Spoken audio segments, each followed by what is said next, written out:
The Qin Dynasty, from 221 to 206 BC, is considered China's first dynasty. Although China did have three ancient dynasties, the Xia, Shang and Zhou, the Qin ruler was the first to declare himself an emperor. He unified all of China after centuries of division and ruled over an estimated population of 20 million people. Now, despite its glory, the Qin was a brutal and short-lived dynasty. Emperor Qin's objective was to rule all under heaven, and he did this through military campaigns and a state philosophy of legalism, or the idea that misbehavior was met with harsh punishment in order to keep the populace in line.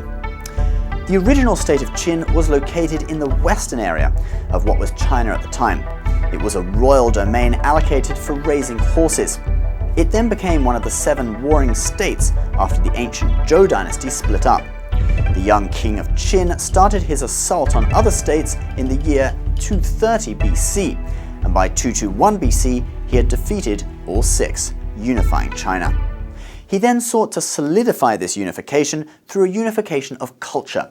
Qin unified the currency, weights and measures, Chinese characters, and even the width of roads across the whole empire. But Emperor Qin was not popular among the people. His compulsory public works projects and heavy taxation put a heavy burden on the populace. The Qin emperor ordered the burning of all books on alternative philosophies other than the one used by the Qin government. He then buried alive 460 people who violated this rule. His heavily centralized power structure also angered the nobility, whose power was weakened. In 210 BC, the emperor died, and his successor found himself faced with revolts. In 206 BC, a group of rebels led by Lieutenant Liu Bang succeeded in toppling the Qin. Liu Bang established the Han Dynasty, which would last for 4 centuries. Although it lasted only 17 years and inflicted great suffering on the populace, the Qin Dynasty left behind a legacy. The first Great Wall of China was built during the Qin to protect the country from invasions from the north.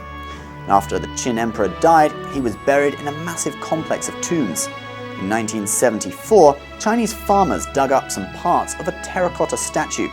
This led to the discovery of 7,000 terracotta warriors that had been buried with the emperor to protect him in the afterlife.